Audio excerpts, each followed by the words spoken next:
Assalamu alaikum wa rahmatullah. Donc, vous êtes déjà très familier concernant le but de notre session de ce soir. On se rencontre ce soir pour une session de questions-réponses. Il n'y a pas de formalité. Vous pouvez poser toutes les questions que vous voulez. Donc, je ne sais pas quel est l'arrangement qu'ils ont fait. Venez à ce micro. Donc, abaissez le micro et posez vos questions. Donc, il n'est pas nécessaire que vous posiez de questions. Vous pouvez présenter vos opinions ou une observation quelconque. Je voudrais qu'on place certaines chaises afin que ceux qui veulent poser des questions puissent s'asseoir, afin qu'ils ne viennent pas de différents endroits de la salle. Donc je ne vois pas de chaise, demande sa sainteté. Ah, d'accord. Ok, donc on a déjà fait une ligne. Donc il y a déjà une ligne de ceux qui veulent poser des questions. Donc vous êtes le premier. D'accord. Assalamu alaikum, Huzour. Ma question est pourquoi est-ce que les gens au Pakistan persécutent les Ahmadis alors que le saint prophète Mohammed sallallahu alayhi wa sallam n'a jamais forcé les gens d'abandonner leur religion parce qu'ils ne suivent pas l'exemple du saint prophète Mohammed sallallahu alayhi wa sallam à ce propos. Voilà la réponse, dit sa sainteté. S'ils suivaient vraiment à la perfection la sunna du saint prophète Mohammed sallallahu alayhi wa sallam, ils n'allaient pas se comporter de la sorte. Tu le sais déjà. Donc tu connais aussi la réponse. Ils ne suivent pas la sunna ou la pratique du saint prophète Mohammed, paix soit lui. Voilà la réponse. Assalamu alaikum.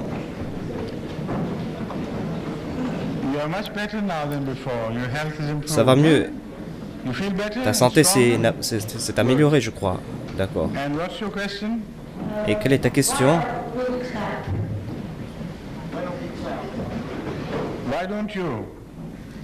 Pourquoi est-ce que on n'applaudit pas?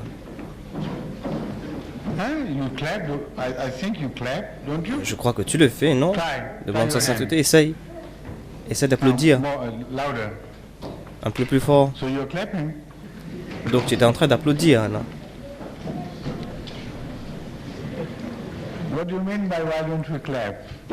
Que voulais-tu dire? Que pourquoi est-ce qu'on n'applaudit pas? C'est-à-dire, quand on veut apprécier un acte quelconque, quand on veut apprécier le discours de quelqu'un, alors au lieu de suivre la coutume des gens d'ici, au lieu d'applaudir, nous disons quelque chose. Pourquoi est-ce qu'on prononce ces paroles au lieu d'applaudir? C'est ça ta question? D'accord. Et qu'est-ce qu'on dit au lieu d'applaudir? Demande sa sainteté. Comment est-ce qu'on exprime notre appréciation? Est-ce que tu connais ou pas? Tu sais déjà. On dit Narae Takbir, Allahu Akbar. Quelqu'un dit Narae Takbir et les autres répondent Allahu Akbar. Est-ce que tu n'as jamais entendu cela? Est-ce que tu n'as jamais prononcé ces paroles? Donc, qu'est-ce que tu aimes? Tu aimes applaudir ou dire Allahu Akbar? Donc, tu connais déjà la réponse, dit sa sainteté. Nous avons un système meilleur. Alors pourquoi suivre un système qui est inférieur à notre système, à nous? L'être tout entier est attaché avec cet Allahu Akbar. Quand vous prononcez ces paroles avec cette grande ferveur, ce sont des paroles qui sortent de vos cœurs quand vous prononcez ces paroles qu'Allahu Akbar. Donc, c'est quelque chose de très merveilleux.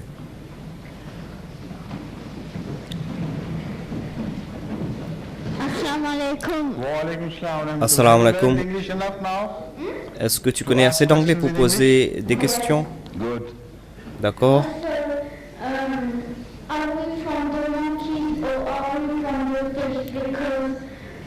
Est-ce que nous venons des singes ou des poissons? Parce que certains de mes amis disent que nous descendons de singes.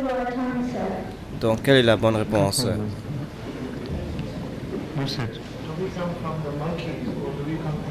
Est-ce que nous descendons de singes ou de poissons? Donc, j'ai compris la question de poissons, mais je crois que c'était des singes dont il parlait. Qu'est-ce que tu ressens à l'intérieur de toi, dit sa sainteté? Est-ce que est-ce que tu sens plus comme un poisson ou est-ce que tu te sens plus comme un singe? Comme un singe. D'accord, voilà ta réponse alors. Est-ce que quelqu'un s'est ressenti comme un poisson? Non? Est-ce qu'il se ressent plus comme un singe? Oui. Des fois, vous sentez que vous devez grimper aux arbres ou de faire d'autres grimaces. Et des fois, vous voulez être mesquin comme des singes. Et donc, nous sommes beaucoup plus proches des singes que de poissons. Jazakallah. Non, merci. Assalamu alaikum, Huzour. Assalamu alaikum, Huzour. Wa alaikum salam wa rahmatullah. Ma question est que dans nos prières, dans le salat, pourquoi est-ce que dans les deux premières rakats, après la Surat al-Fatiha, nous récitons une autre partie du Saint-Coran et dans les deux dernières rakats, après la Surat al-Fatiha, on ne récite pas d'autres parties du Saint-Coran? La Surat al-Fatiha est la partie fondamentale de la prière et réciter une autre partie du Saint-Coran est quelque chose d'additionnel. Moi, je comprends que Dieu a institué cette forme de prière parce qu'au début, il n'y avait que 2 rakats de ces prières qu'on maintenant ont pris de la forme de 4 rakats. Asar, Zohar, Isha, au début, ces prières n'avaient que 2 rakats chacune. Donc, voilà le minimum de nombre de rakats. Et cela a été complété, comme tu le sais déjà, par la Surat al-Fatiha et une autre partie du Saint-Coran. Donc plus tard, ces 3 prières, qui est la prière de Asar, d'Isha et de Zohar, ont eu 2 rakats additionnels et au lieu de 2 rakats, on avait 4 rakats. Donc cela montre la différence entre les autres formes de prière. Voilà la ligne de démarcation. Cela démontre que le nombre de rakats minimum est de 2 et il n'y a pas moins. Plus tard, on a ajouté quelque chose, donc c'est seulement la partie essentielle, c'est-à-dire les 2 rakats, on a maintenu ces 2 rakats et on a abandonné les 2 rakats extra. Pourquoi est-ce que tu ne poses pas cette question à ton père? Ta mère est une femme très capable, elle connaît beaucoup à propos de l'islam, votre père aussi, c'est l'imam. Est-ce que tu les as déjà posé cette question? J'ai pensé avoir une meilleure réponse de votre part. Assalamu alaikum, Huzour. Ma question est pourquoi est-ce qu'on ne consomme pas quelque chose qui contient de l'alcool? Je ne peux pas comprendre les enfants quand ils parlent au micro parce que je crois que la direction des haut-parleurs sont dans la mauvaise direction et je n'arrive pas à comprendre exactement leurs questions, dit sa sainteté. Donc, encore une fois,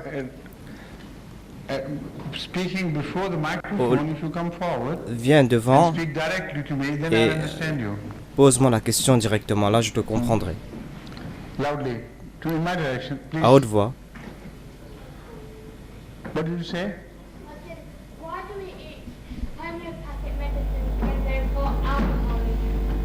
Pourquoi est-ce qu'on utilise des médicaments homéopathiques alors que ces médicaments contiennent de l'alcool? Un médicament est un médicament, dit sa sainteté. L'alcool est interdit en tant que boisson intoxicant. Et dans la médecine, vous pouvez consommer ce médicament autant que vous voulez. Ce médicament ne va pas vous intoxiquer parce que on utilise toujours une infime quantité d'alcool dans les médicaments et vous ne pouvez pas dépasser cette limite. Si vous consommez plus de ce médicament sera un poison pour vous. Donc, la présence d'alcool dans les médicaments n'est pas contre le but de la prohibition énoncée par le Saint-Coran.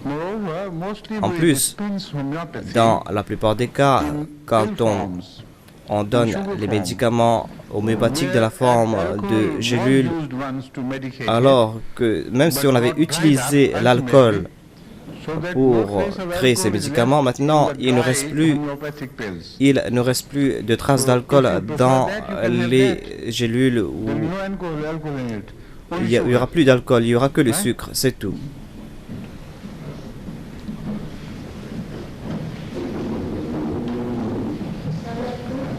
Assalamu alaikum, Huzour. S'il vous plaît. Assalamu alaikum. La question est,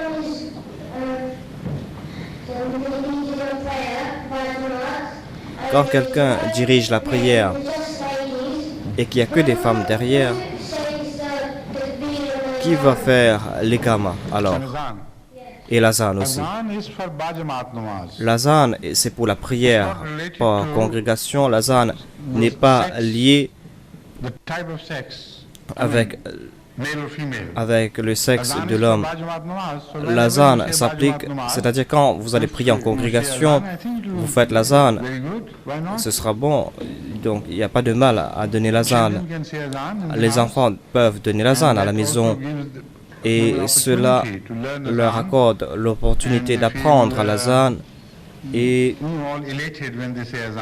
ils seront beaucoup plus... C'est quelque chose de très bon que de pratiquer l'azan même à la maison. Qui doit donner l'azan alors?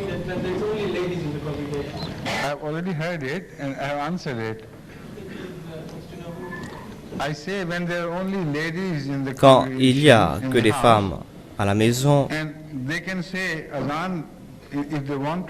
elles peuvent donner l'azan. Ce n'est pas interdit pour les femmes de donner l'azan, je crois. Mais cet azan n'est pas pour le public. Cet azan s'applique pour que les membres de la maison. Donc il n'y a pas de mal à donner l'azan.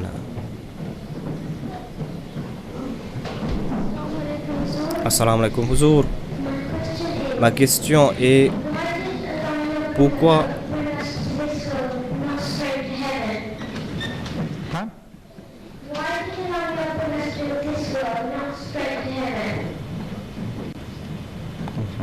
je n'arrive pas à comprendre la question.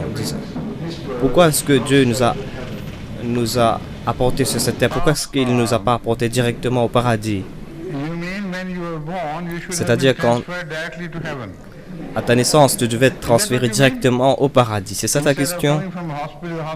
Au lieu de venir de la maison, de l'hôpital à la maison, tu devais aller directement au paradis. C'est ça que tu voulais?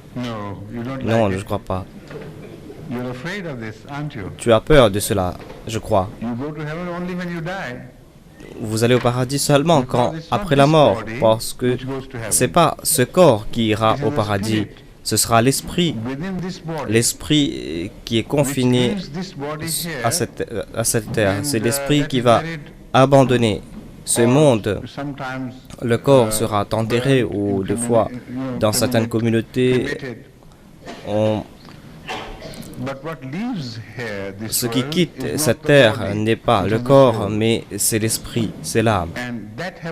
Et ce paradis à propos duquel tu es en train de parler est pour l'âme. Ce paradis n'est pas pour les corps physiques. Donc, La seule façon d'atteindre le paradis, c'est de se débarrasser de ce corps, et cela se fait que par la mort. Est-ce que tu es prêt à accepter la mort pour aller au paradis? Est-ce que tu voudras mourir maintenant? Donc tu as déjà répondu à ta question, je crois. C'est exact. Jazakumullah Huzour. Assalamu alaikum Huzour. Ma question est... What is the significance of keeping a beard in Islam? Significance of what? Keeping a beard or a mustache. Keeping a beard. Pourquoi est-ce qu'on porte la barbe en islam? C'est pour cette raison que tu ne me regardes pas dans les yeux, mais tu regardes ma barbe, je crois. La barbe est un cadeau de la part de Dieu, tout comme tu as des cheveux sur la tête. Donc, c'est un cadeau de la part de Dieu. Donc, pourquoi est-ce que tu as des cheveux sur la tête? Pourquoi est-ce que tu portes des cheveux? Réponds-moi. Pourquoi est-ce que tu ne deviens pas un skinhead? Pourquoi est-ce que tu te rases pas la tête complètement? Pourquoi? Parce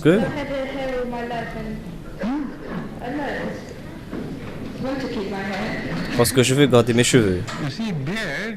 La barbe est un signe de maturité et cela nous différencie des femmes.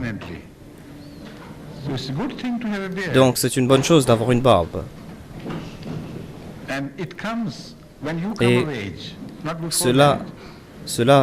la barbe vient quand tu arrives à maturité. Donc cela veut dire que la barbe est un signe de virilité. Donc quand c'est un signe, alors pourquoi l'enlever complètement? Voilà une réponse ordinaire qui peut être comprise par tout le monde. Mais du point de vue de l'islam, le saint prophète Mohammed sallallahu alayhi wa sallam est un modèle pour nous en tant que musulmans. Tout ce qu'il a fait, nous devons le faire. Même, nous devons aimer la pratique du saint prophète sallallahu alayhi wa sallam et le suivre. En ce qui concerne la barbe, nous savons qu'il avait une barbe. Non seulement lui, mais tous les prophètes de Dieu avaient une barbe. Donc cela veut dire qu'il doit y avoir un certain avantage dans le fait de porter la barbe, et c'est pour cette raison qu'ils ont suivi cette pratique. Même si vous ne comprenez pas tous les détails, mais vous devez suivre l'exemple des personnes pieuses que vous aimez.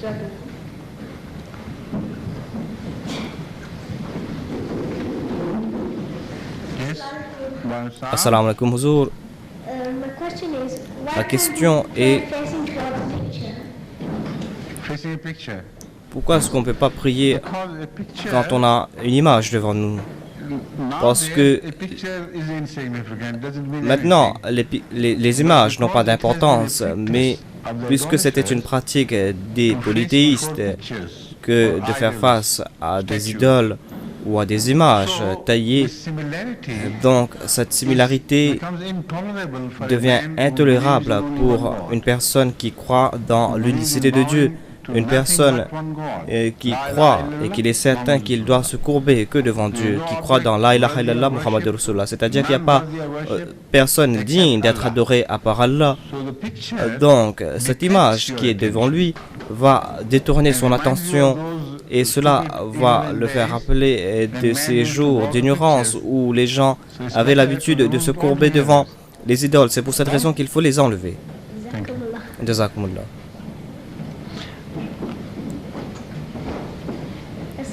Assalamu alaikum Huzour.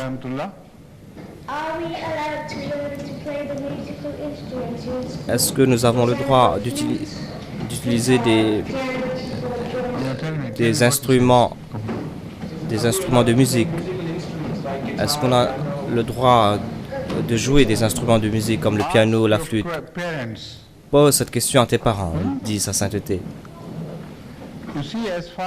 En ce qui concerne ces affaires, j'ai déjà répété à plusieurs reprises et j'ai essayé de faire les Ahmadis comprendre que vous ne devez pas poser de telles questions, des questions qui sont sur la frange de l'interdit, parce que si vous entendez cette question catégorique de non de ma part, alors ce sera très difficile pour vous tous de suivre cette question.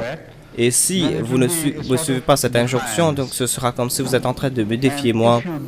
Et si vous ne mettez pas trop d'emphase sur de telles questions, et si vous essayez de vous prémunir de la musique autant que possible, alors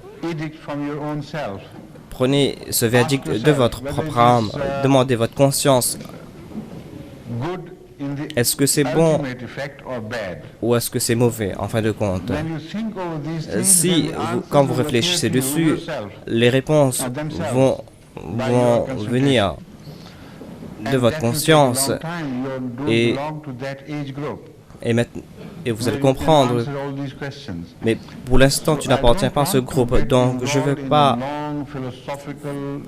répondre ou en donner une réponse philosophique de ce qu'on doit faire, de ce qu'on ne doit pas faire à ce stade avec un enfant comme toi. Donc c'est pour cette raison qu'il faut mieux que tu poses cette question à tes parents. Leur réponse sera limitée à la maison. Mais si moi je réponds à cette question d'une façon définitive, cette réponse sera transportée dans le monde entier et cela peut créer beaucoup de difficultés pour les membres de la Jamaat. Est-ce que tu comprends, je crois? Donc, retiens ta question alors.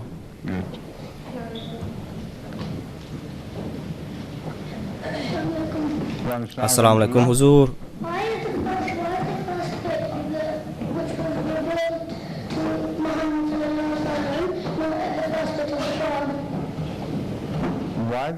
Pourquoi?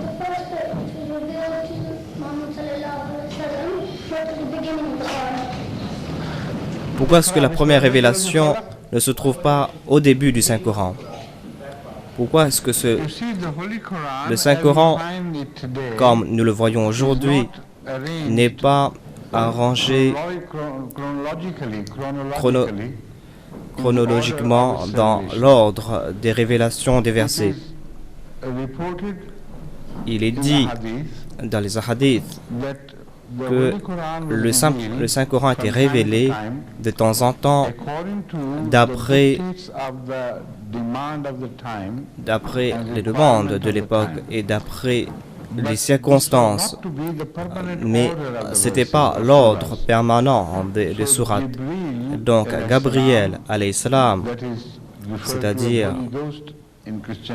celui qu'on appelle le Holy Ghost dans la chrétienté, quand il est venu avec cet verset du Saint-Coran, quand il est venu voir le Saint-Prophète Muhammad sallallahu alayhi wa sallam, il indiquait aussi la place où ces versets devaient être mis. Donc, il le rappelait l'ordre des versets et le début des chapitres et la fin des chapitres et quel sera l'ordre de ces chapitres. Donc, toutes ces instructions ont été données par l'ange Gabriel et le saint prophète Muhammad sallallahu alayhi wa sallam lui-même transmettait ces instructions aux scribes. Et après le décès du saint prophète Muhammad sallallahu alayhi wa sallam, il y avait plusieurs compagnons qui se souvenaient du Saint-Coran par cœur et il y avait des centaines de compagnons qui connaissaient l'ordre des versets et l'ordre des sourates directement de la part du Saint-Prophète sallallahu alayhi wa sallam ou directement de la part d'autres compagnons qui avaient appris directement de la part du Saint-Prophète paix sur lui. Donc après le décès, il y avait un danger que certaines personnes allaient confondre les versets et pour se prémunir de ce danger, et c'est pour cette raison que pour éviter ce danger, Hadrat Uthman, le troisième calife, a décidé de collecter tous les versions du Saint-Coran qui ont été inscrits sur les parchemins, sur les autres matériaux. Donc, il a décidé de réunir tous ces matériaux et tous les scribes aussi. Donc, ils ont fait une longue enquête et cela s'est terminé à son époque. Et en fin de compte, finalement, il y avait eu un consensus parmi tous les compagnons du saint prophète Mohammed sallallahu alayhi wa sallam. Ils ont dit que voilà comment le saint prophète nous a dicté le Saint-Coran. Non seulement qu'il nous a dit de réciter le Saint-Coran de cette façon, mais il nous avait aussi indiqué où placer les versets et où placer les sourates. Donc, c'était une très grande bénédiction de la part d'Allah que Hadrat Ousmane a pensé à cela. Et je crois que si cette pensée n'était pas de sa part, cette pensée est venue de la part de Dieu, parce que cela a été planifié par Dieu. Et le Saint-Coran a été laissé dans une façon où il n'y aura pas de doute à propos de l'ordre des versets, c'est-à-dire ce sera un livre authentique. Donc voilà comment cela s'est passé. Et maintenant, tu connais ce qui s'est passé. Les versets ont été révélés dans un ordre différent, mais en même temps, Dieu, à travers l'ange Gabriel, a fait comprendre au saint prophète Mohammed sallallahu alayhi wa sallam l'ordre dans lequel on devait léguer le Saint-Coran à la postérité. Ce sera un ordre permanent et c'est dans cet ordre que nous lisons le Saint-Coran aujourd'hui. Le mot Iqra est le premier mot, mais maintenant, dans cette sourate, vous lisez le verset Bismillahirrahmanirrahim au début. Donc, voilà le nouvel ordre du Saint-Coran. Et c'est un ordre très profond et il y a plusieurs raisons pourquoi le Saint-Coran a été mis dans cet ordre. Je ne vais pas parler dessus, mais est-ce que tu as déjà compris ma réponse? Est-ce que tu comprends ma réponse? Est-ce que tu peux expliquer aux autres ce que je t'ai dit? Inch'Allah. Et comment va Rachid Saab et ta mère et ton grand-père à Bangalore? Il va mieux. Est-ce que tu as reçu de ces nouvelles quand j'étais parti là-bas en décembre? Est-ce qu'il ne te manque pas? Pourquoi est-ce que tu l'invites pas pour la Jalsa? Ça va? Donc invite-le.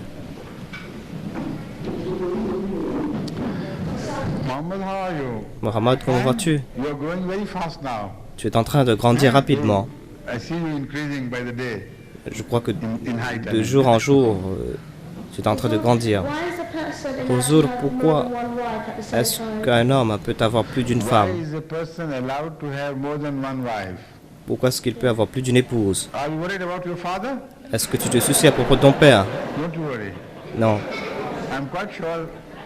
Donc, je crois qu'une seule épouse suffit pour lui. Combien de parmi vos parents ont plus d'une épouse? Personne. Tu sais, donc il n'y a pas de problème alors. Ce problème, quand ce problème vient,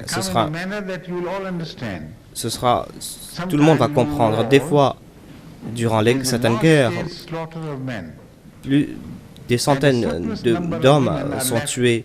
Et il y a plusieurs femmes qui restent là, des femmes qui sont veuves. Et si ces femmes n'arrivent pas à trouver de mari, ces femmes vont corrompre la société. Et cela va créer beaucoup de problèmes. Donc, c'est pour cette raison qu'on a cette permission de la part de Dieu. Et c'est une permission pleine de sagesse. Et cela s'applique à certaines phases de l'histoire humaine.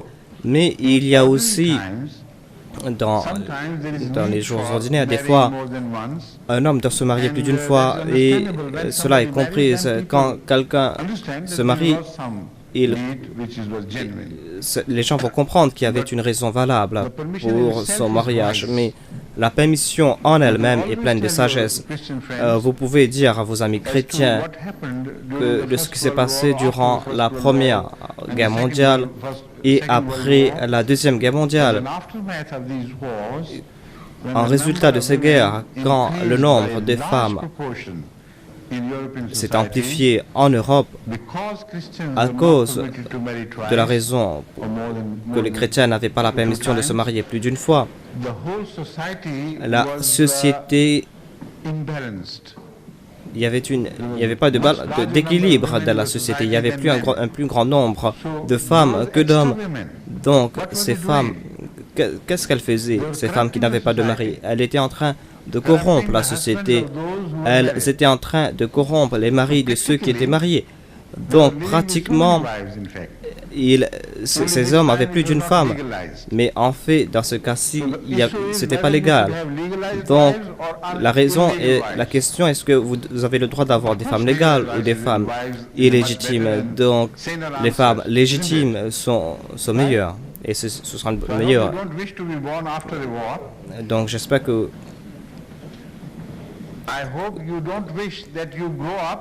j'espère que tu ne veux pas grandir après une guerre quand tu pourras te marier plus d'une fois. Est-ce que tu as compris? Qu'est-ce que j'ai dit devant ça? J'espère que tu ne veux pas ou tu ne désires pas de grandir ou d'arriver à l'âge de mariage après une guerre quand il y a un surplus de femmes, où les hommes peuvent se marier plus d'une fois. Est-ce que tu as compris ce que j'ai dit? Est-ce que c'est cela que tu veux?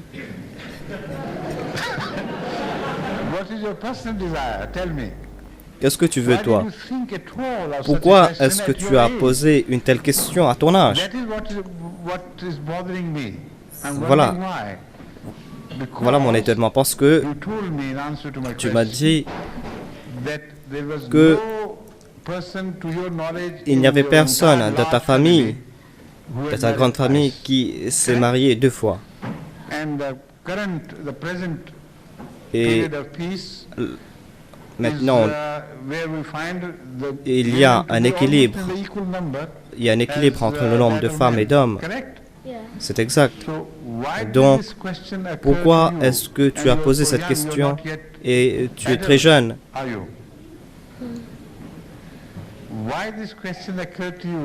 Donc, pourquoi est-ce que tu as posé cette question? Peux-tu répondre à cette question?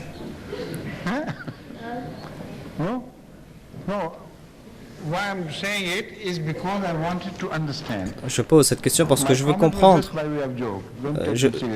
J'étais en train de faire une plaisanterie. Ce que je me dis, est-ce qu'on te pose de telles questions à l'école? Donc pourquoi est-ce que tu m'as pas dit cela? Tu aurais dû me dire que, en fait, à l'école, mes amis chrétiens me posent ces questions à plusieurs reprises. C'est ça. Donc maintenant, est-ce que tu peux leur répondre? Est-ce que cette réponse est-ce que tu peux répondre à cette question afin de les satisfaire eux et te satisfaire toi? Donc une fois, je me souviens, j'ai pensé à cela parce que quand j'étais un étudiant à l'Université de Londres en 1956, c'était très avant même ta naissance, bien longtemps avant ta naissance. Je crois que ton père était déjà là, mais je crois pas que toi tu étais là. Donc,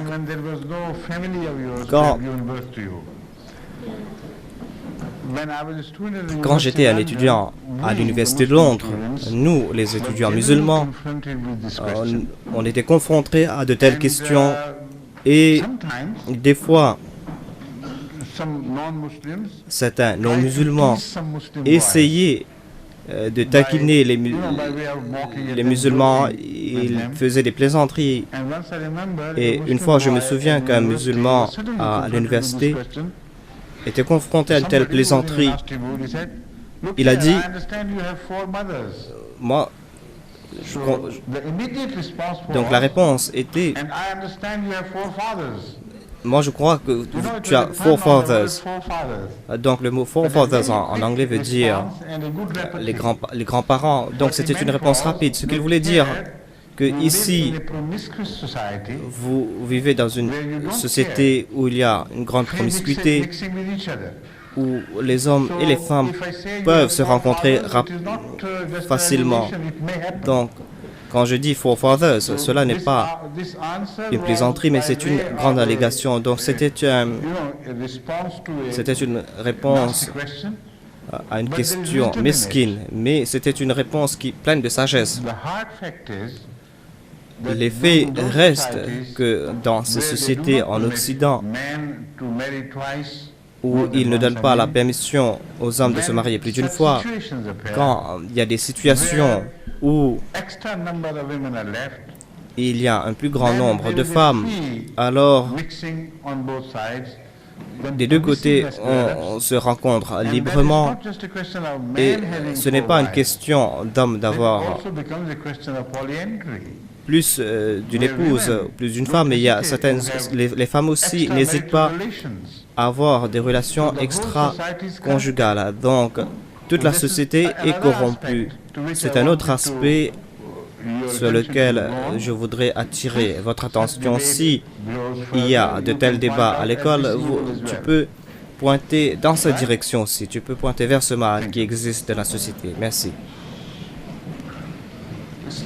Assalamu alaikum, Huzour. Ma famille a accepté l'Ahmadiyya quelques années. Qu'est-ce qu'il est en train de réciter?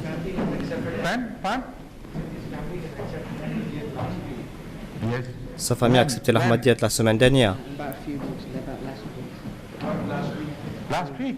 La semaine dernière, je crois. Est-ce qu'il a accepté l'Ahmadiyya lui aussi, avec sa famille? Oui. Et tu apprends à quelle famille? Peux-tu t'introduire, toi et ta famille, s'il te plaît? On vient de Birmingham. Birmingham is not your family background, is it? Do you hail from Hindu, Muslims, Est-ce que tu viens... Christians, or what? Vous étiez des musulmans, donc... From India, Vous venez de l'Inde, je crois. originally? Or Bangladesh? Du Bangladesh. Are you coming from East London or Est-ce que tu Birmingham?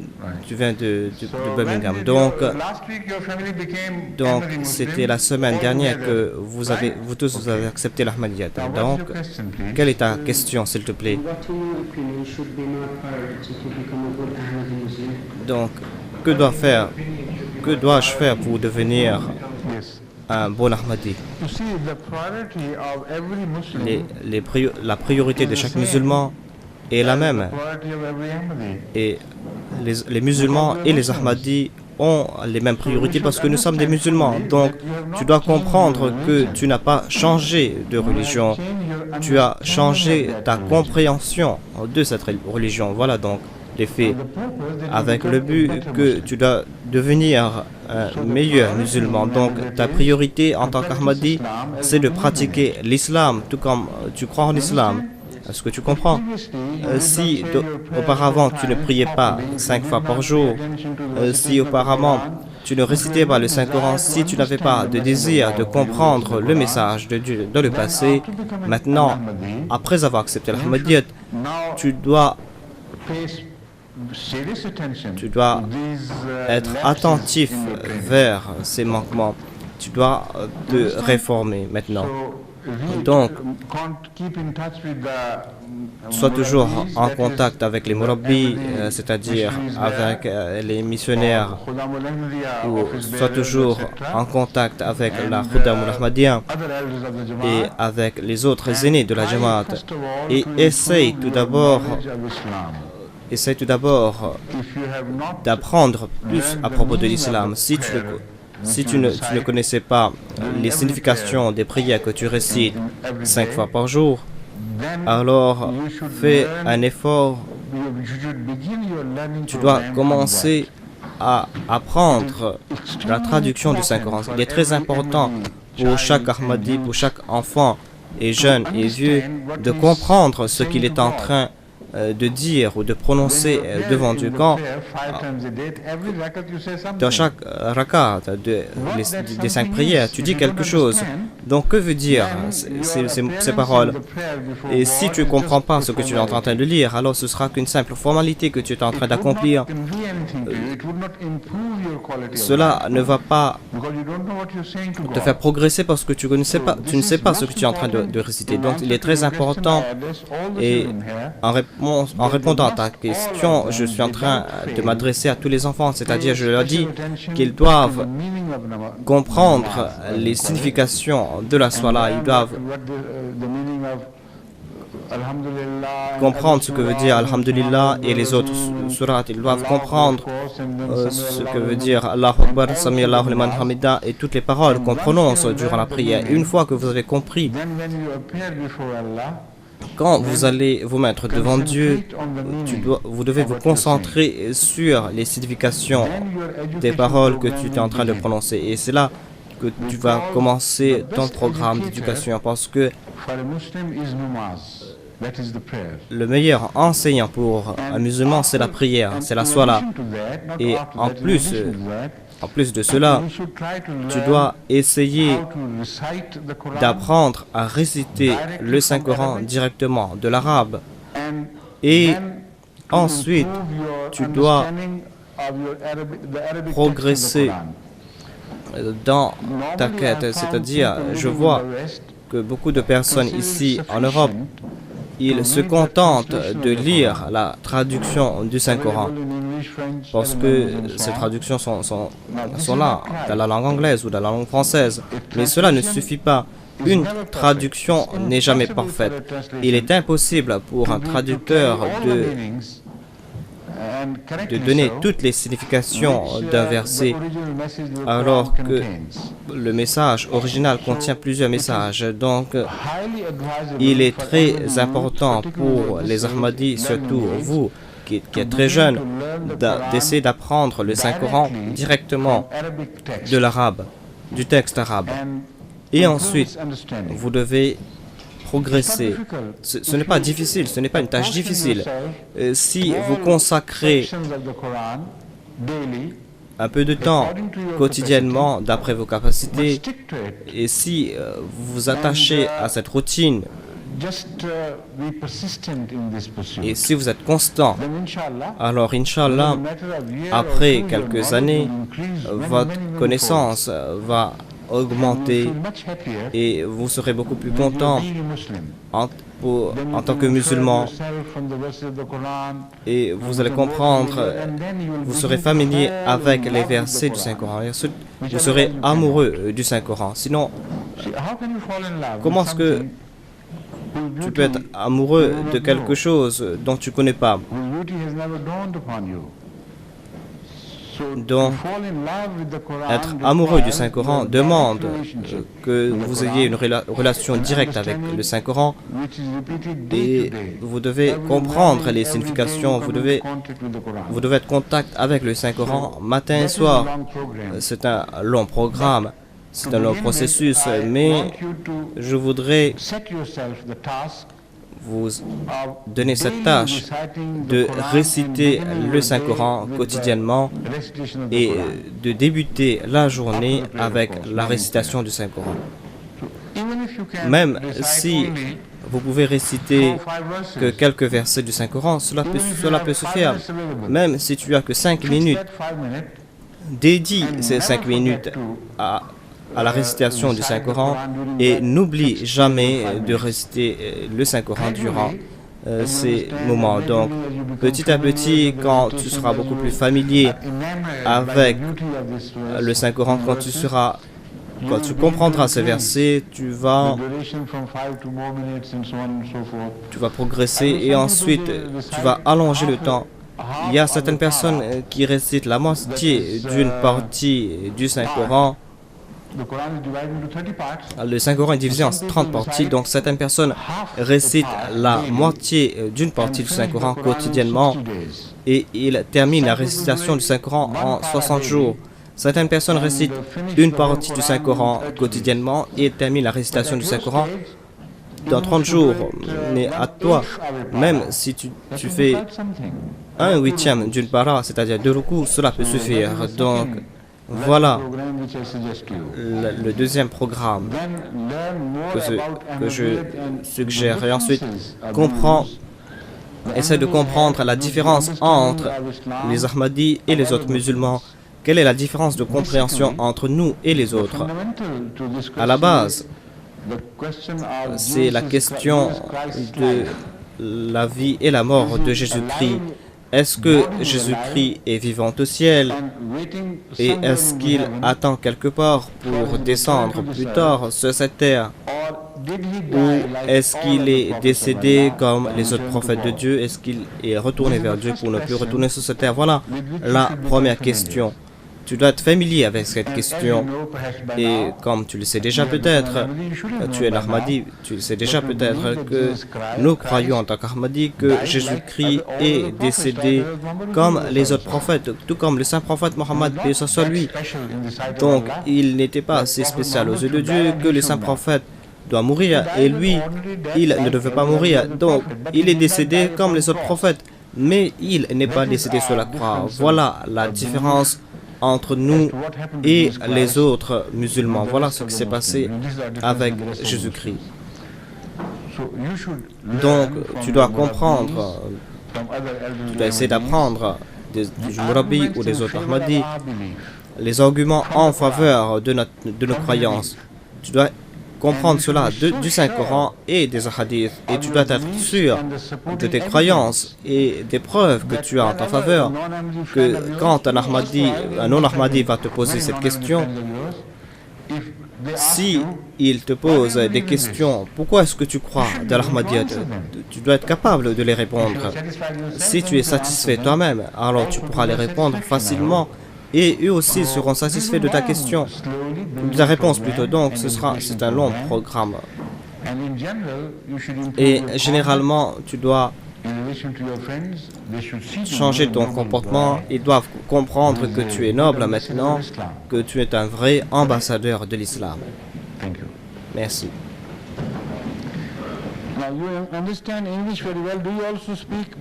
Est-ce que tu parles de Bangla aussi? Donc, pourquoi ne pas venir une fois par semaine et participer dans notre programme à la télé? Si tu peux traduire de l'anglais au bangla, tu peux demander certaines cassettes et tu peux le traduire dans la langue bengali. Et cela va t'aider à comprendre davantage concernant l'Ahmadiyya. Assalamu alaikum, Huzour. Tu es le fils de Mansour Shah. Donc, qui est ton père? Chaudhry Imtiaz. Yes, please. The style of your face was very close to the style of Mansour Shah's sons, children. Donc, tu ressembles un peu au fils de Mansour Shah Sahib.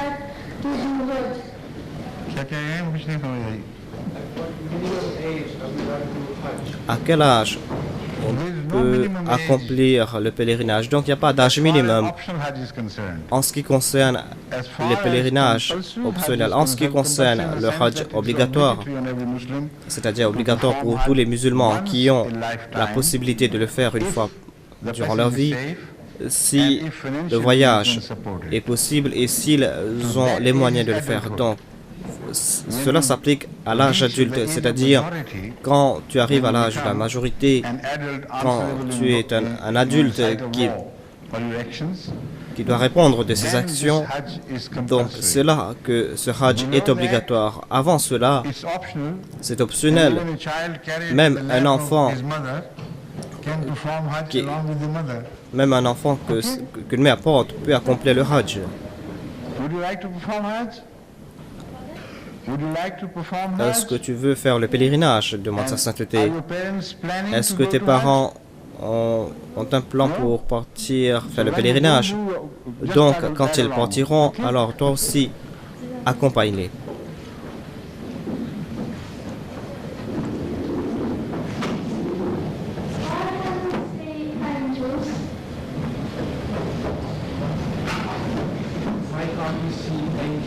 Pourquoi est-ce qu'on ne peut pas voir les anges? Angels.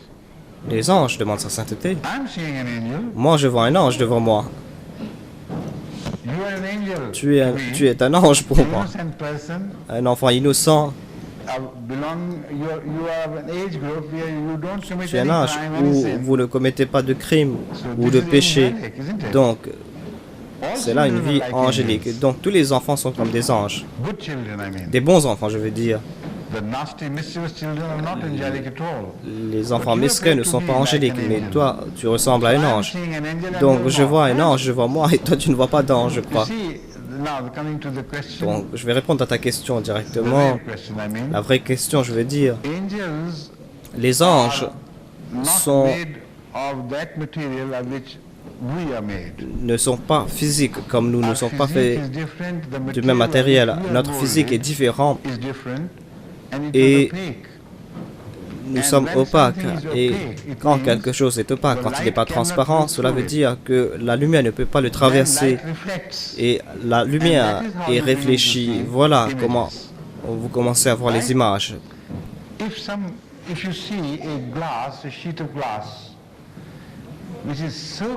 Si tu vois une vitre propre et très polie, des fois, tu ne vois pas la vitre complète. Des fois, dans certains magasins, ils utilisent des vitres si propres que les gens ne voient pas ces vitres. Et les gens se cognent contre ces vitres parce qu'ils ne voient pas la vitre, parce qu'ils n'ont pas vu la vitre. Pourquoi est-ce qu'ils n'ont pas vu la vitre? Est-ce que tu sais pourquoi? Parce que la lumière n'est pas réfléchie de la vitre. La lumière traverse la vitre complètement. Et puisque la lumière n'est pas réfléchie, donc c'est pour cette raison que tu ne vois pas la vitre. Donc les anges aussi sont faits d'un matériel spirituel, un matériel qui ne réfléchit pas la lumière. Donc la lumière n'est pas réfléchie et c'est pour cette raison qu'on ne les voit pas. Est-ce que tu peux voir l'air alors? Est-ce qu'il y a de l'air ici, oui ou pas? Oui ou non? Tu es en train de respirer, tu es en train d'utiliser de l'air. Pourquoi est-ce que tu ne vois pas l'air?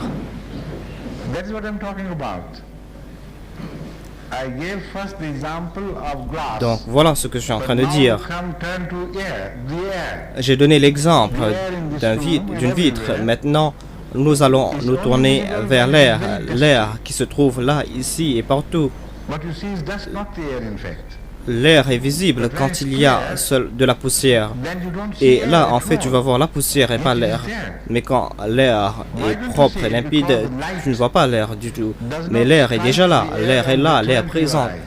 Parce que tu ne vois pas parce que la lumière n'est pas réfléchie. Donc, tu peux seulement voir les choses qui sont réfléchies par la lumière. Non, tu ne comprends pas encore.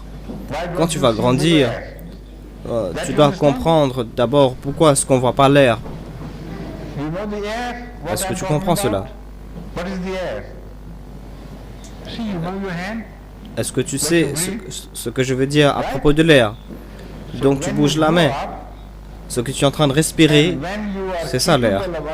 Donc quand tu vas grandir et quand tu seras capable de comprendre cette question, à ce que pourquoi on ne voit pas l'air, en même temps, tu pourras comprendre pourquoi est-ce que tu peux pas voir les anges. Donc, jusqu'à cela, au revoir. Assalamu alaikum.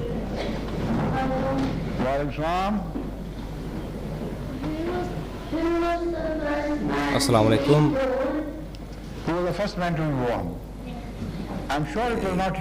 Qui était le premier homme sur la terre? Je suis sûr et certain que c'était pas toi. Le premier homme sur terre est venu des millions d'années. Certains disent que on ne sait même pas exactement. On ne connaît pas l'histoire de l'homme. Plus de 10 000 ans de cela. En fait, l'histoire de l'homme, of what was happening in même that quelques time. centaines, So how quelques could milliers, you know? milliers d'années de cela n'est pas documenté. Donc, comment peut-on savoir qui était le premier homme sur Terre? Parce que le premier homme qui est venu, qui est apparu quelques centaines de milliers d'années de cela. Donc, tu m'as posé une question très très difficile.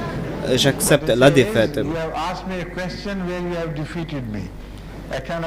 Ce que je voulais dire, c'est que tu m'as posé une question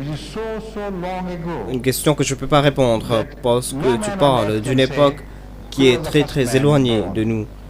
Et aucun homme sur Terre peut déclarer qui était le premier homme sur Terre. Merci.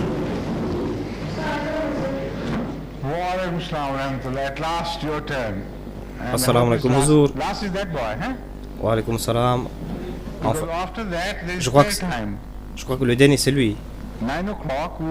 Parce qu'après cela, il y a la prière, je crois. À 9h, on devait terminer à 9h et le dernier garçon que je vois ici, c'est lui. Mais il a déjà posé une question, je crois. Donc, qui est le dernier alors?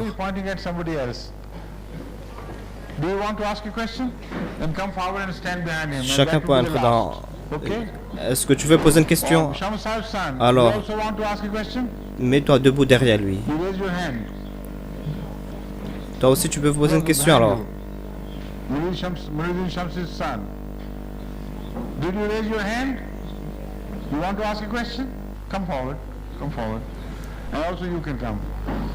Est-ce que tu veux poser une question? Alors viens. Donc après ces 3 questions, on va s'arrêter là. Ok? Et ensuite, on va prier où?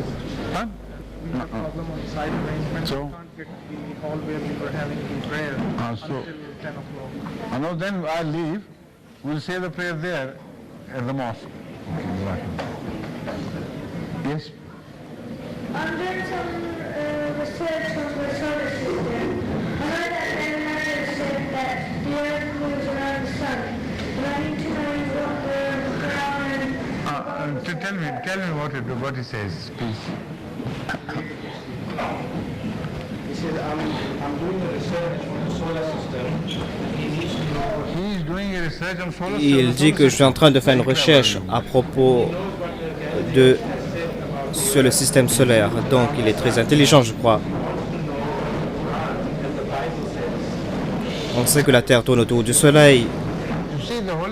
Mais ils disent dans la Bible que, en tout cas, le Saint-Coran est très spécifique à ce propos. J'ai déjà parlé à ce propos à plusieurs reprises. On peut prouver des versets du Saint-Coran que d'après le Saint-Coran dit que la Terre bouge, la Terre est en train de bouger autour d'elle-même. Et en ce qui concerne les autres mouvements dans l'espace, le Saint-Coran déclare que toute chose, kullu fin falakin yasbahun, tout corps que vous voyez dans l'univers est en train de tourner. Fi falakin yasbahun, c'est-à-dire ils sont en train de bouger dans un mouvement elliptique. Et le Soleil, donc le Soleil ne tourne pas autour de la Terre, mais dans la galaxie elle-même, le Soleil est en train de bouger. Donc on dirait que le Soleil est en train de tourner autour de quelque chose vers un but quelconque. D'après le Saint-Coran, la Terre n'est pas stationnaire. En tout cas, tout est en train de bouger dans l'univers. Prochaine question, s'il vous plaît. Donc, c'est ton tour, je crois. Assalamu alaikum, Huzour. Pourquoi est-ce qu'on prie 5 fois par jour? Pourquoi ne pas prier 5 fois par semaine, 5 fois par mois? Combien de prières préférerais-tu? 3? Non, Rather go without prayers? même pas 2, je crois. Même pas une seule prière par jour. Non. Huh? Qu'est-ce que tu préfères alors? More prayers instead of 5. 6 or 7? Faire plus de prières. How many? Au lieu de 5 prières. 5 prières ne te suffit pas. Est-ce que tu veux prier 6 ou 5, 7 fois par jour? So when you're satisfied with 5, why are you asking me what? Donc 5 ça suffit, je crois.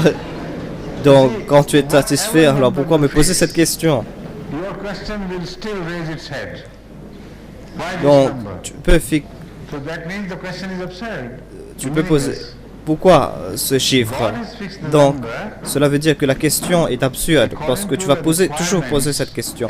Dieu a déjà fixé le nombre de prières d'après les demandes de l'homme. But if you Il ne nous a pas expliqué cela en détail. to see the light Mais si tu te concentres slowly and gradually, don't toi-même, open your tu mind. peux commencer à comprendre This number. la raison de ce nombre de prières. As La prière en elle-même doit être comprise in maintaining your spiritual life. comme Correct? quelque chose qui joue un rôle fondamental For your physical pour life, you're votre also vie spirituelle, in need of some material support. pour votre vie physique. Vous avez besoin de quelque chose, vous avez besoin d'un matériel. Et cela, on l'a par la nourriture et par les boissons. C'est exact, je crois. Donc, tous les jours, If you don't have a tu coffee as break, you have at least lunch. un petit déjeuner. Et ensuite, Then if you si, can afford, you can have tea, ensuite tu as evening tea, le or déjeuner afternoon tea, au milieu de la rest two journée. times. Et ensuite, l'après-midi, tu peux prendre And une then tasse if de you thé. work late, you can also have supper Et ensuite, il y a le dîner le soir. to cap the day Et with si tu some travailles food tard before you retire. jusqu'au soir, tu peux prendre un autre repas. How many times do you do Afin- the leg? 5. But this does afin de not te happen remplir in every l'estomac. society. Donc on a In the 5 poor repas par societies jour. in India, Mais cela ne se passe pas dans toutes les sociétés. Dans les pays pauvres, par exemple en Inde, if they have one square meal a au day, plus, ils auront que 2 repas par jour. they will find Et en that Afrique, even then they would consider themselves to be s'ils ont lucky. un repas complet, So, 5 cela times a day va meal les suffire. Et ils se considèrent eux-mêmes comme chanceux. Donc 5 fois par jour veut dire, things have reached a sophistication. est un signe plutôt d'une société développée où maintenant on vit dans une société sophistiquée où les gens sont si raffinés dans leurs habitudes Right? et les gens sont si aisés qu'ils peuvent avoir 5 repas par jour. Belongs to that highest stage. Donc, dans les religions, c'est l'islam qui appartient à ce sphère sophistiquée où l'islam est si raffiné et l'islam est aussi sophistiqué que pour atteindre les demandes spirituelles, l'islam offre le maximum et le meilleur de ce qu'elle a. Donc, si tu deviens de plus en plus sophistiqué dans tes habitudes, au lieu d'avoir 5 repas par jour, tu peux avoir 6 ou 7 repas par jour. Tu peux avoir une pause café, et cela devient un 6e. Ensuite, tu peux avoir ce qu'on appelle, tu peux avoir une tasse de thé le soir. Et ce sera le septième repas que tu auras. Et ensuite, l'islam nous donne ces options à la fin de la nuit. Et ensuite, il y a la prière de Tahajjud ou la prière d'Ishraq. Donc, si tu considères les enseignements spirituels promulgués par le Saint-Coran comme un repas pour ton âme, tu vas commencer à comprendre la signification de toutes ces instructions. Si tu considères cela comme un fardeau, tu vas jamais comprendre la raison de ce nombre de prières. Jazakumullah. Donc le fils de Shamsab, qu'est-ce que tu as fait avec ton bras?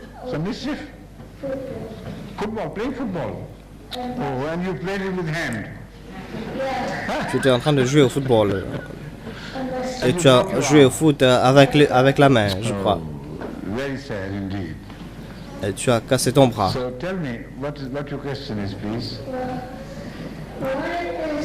Donc, quelle est ta question? Pourquoi est-ce que la prière d'Isha est la dernière? Add a few prayers after Isha? No? Or would you like to Est-ce que tu veux ajouter d'autres prières après la prière d'Isha? as the last? Ou You like est-ce Isha as it is? ou est-ce que tu veux faire la prière de Maghrib, la dernière prière? Huh? Est-ce que tu aimes la prière d'Isha? You're satisfied with Donc Isha pourquoi as est-ce the que last tu as posé prayer? cette question? Why do you ask this question unnecessarily? Donc tu es satisfait de la prière d'Isha. Okay? Quand tu es satisfait de la prière d'Isha, alors pourquoi poser d'autres questions? Question arising from this, you better ask your father. Et s'il y a d'autres questions, Jazakallah, please. tu dois poser ces questions à ton père, je crois. D'accord? Merci. This is my Bosnian friend. He's become very popular in the whole world. I keep receiving letters C'est almost mon every ami day bosniaque, donc il referring devient de to plus en that plus program populaire. of ours. You know, when the first time you Je appeared reçois des in lettres Belgium, quotidiennement we loved each other so concernant ce much and programme. argued. Quand tu es passé à la télé la première fois You remember that? Yeah. So et people comme like nous nous that sommes so embrassés, much that no day has passed since donc that les I gens ont received aimé ce programme. of that, program and Que people also talk of tous you. les jours, je reçois des appréciations Okay? de ce programme et les gens parlent de toi aussi. Somewhat. Good. Now what's your Est-ce que tu es question? content? Hazur, Donc quelle est ta how question? can you make it to Muslim? Hazur. Like, if you are a Christian and you want to be a Muslim, how can you tend to be a Muslim? You see, if you Si- become Muslim, Si quelqu'un you veut devenir convert musulman, qu'est-ce to qu'il doit Islam faire? from Christianity On devient musulman by believing in the absolute unity en of acceptant God l'islam, and by bearing en witness croyant dans that l'unicité Hazrat absolue de Dieu Muhammad sallallahu alayhi wa sallam et en was témoignant the servant of que Allah le saint prophète and Mohammed of Allah. sallallahu alayhi wa sallam And by est believing ou était un serviteur de Dieu et un prophète de Dieu, the book, et en croyant aussi dans les anges, by believing dans les livres révélés dans le Saint-Coran et dans les autres livres révélés du passé, et en croyant dans les prophètes de Dieu qui ont été envoyés dans toutes les nations, et en croyant dans la vie après la mort, et en croyant aussi dans le décret de Dieu. Quand vous croyez dans toutes ces choses, vous devenez musulman. Donc voilà le début. Et ensuite, il y a les difficultés qui viennent quand vous vous concentrez sur les pratiques. Ensuite, vous devez vous lever le matin pour prier. Vous devez attendre pour la prière d'Isha. Vous devez prier 5 fois par jour. Il y a la zakat, il y a le jeûne, il y a le pèlerinage et il y a d'autres actes de vertu. Donc, au début, cela apparaît comme difficile, mais une fois que vous êtes habitué, alors vous commencez à apprécier ces actes de vertu et vous avez un certain plaisir et la vie devient une vie formidable. That is the last question? Good. Assalamu alaikum Huzour. Je crois que c'est la dernière question. Ma question est, Why are we so scared? The people who do what? We see angels. pourquoi est-ce que quand les gens voient des anges, Angels. sont si effrayés? Have you understood? People who can see angels, why are they scared? Who can see angels, why are they Pourquoi est-ce scared? que quand les gens voient les anges, ils sont effrayés? Any truth in your question at all? J'ai pas vu d'ange. Those who see angels, they're never scared. Je trouve pas de vérité dans ta question. Ceux qui voient les anges ne sont pas effrayés par les anges. Angels are not ghosts at all.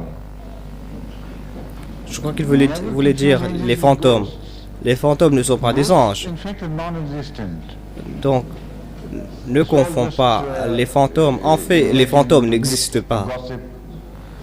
Donc, Angels are real. ce sont que des légendes ou des mythes. Mais les anges sont réels. Et All the functions in the universe, les anges sont les serviteurs de Dieu qui sont là pour accomplir toutes les fonctions de l'univers.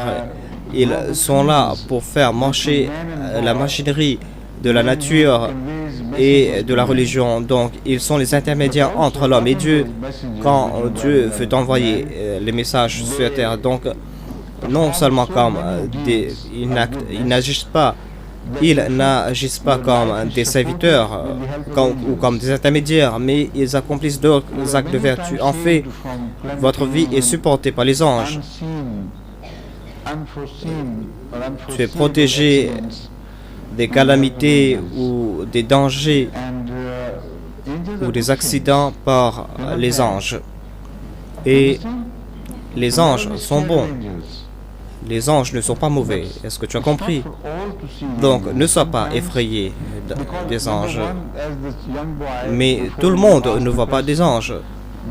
Tout d'abord, comme quelqu'un a posé une question, pourquoi est-ce qu'on ne peut pas voir les anges? La réponse est parce que les anges sont comme l'air. Tout comme tu ne peux pas voir l'air, tu ne peux pas voir les anges. Mais le fait est que des fois, les anges apparaissent, mais ils n'apparaissent pas de leur forme primaire. Ce ne sont que des apparitions, ils prennent la forme d'un être humain. Des fois, tu vois des formes qui n'existent pas, et des fois, il y a un phénomène qui entre en action et tu imagines certaines choses. Est-ce que cela ne s'est pas passé pour toi? Tu vois certaines formes mentalement. Donc, quand Allah veut que tu vois un ange, il active ce mécanisme interne et il fait quelque chose de sorte que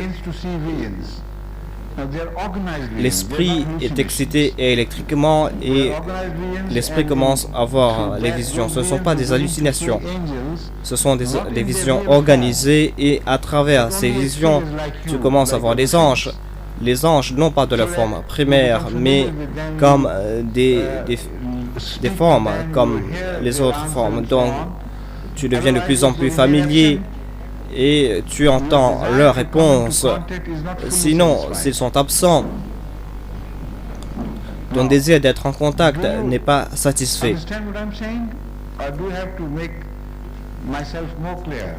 Est-ce que tu comprends ma réponse, ou est-ce que je dois m'expliquer davantage? Est-ce que tu as compris? Est-ce que tu es satisfait de ma réponse? Est-ce que tu as compris? Ok. C'est très difficile de répondre à des enfants parce que on doit utiliser un langage très simple, un langage qu'ils peuvent comprendre à leur niveau. Donc c'est pour cette raison qu'il est très difficile pour moi de répondre à des enfants. Il est beaucoup plus facile pour moi de répondre à des adultes. Mais en tout cas, c'était la dernière question et je dois vous remercier, vous tous qui sont là, parce que vous m'avez posé des questions très intelligentes, des questions très utiles aussi. Vous m'avez accordé l'opportunité de vous instruire dans les différents domaines de l'islam, là où vous aviez besoin de certaines instructions. Donc je vous remercie, vous, et je remercie tous ceux qui ont participé dans cette session de questions et de réponses. Et maintenant, je vais vous laisser. Qu'Allah vous bénisse. Et assalamu alaikum wa rahmatullahi wa barakatuhu.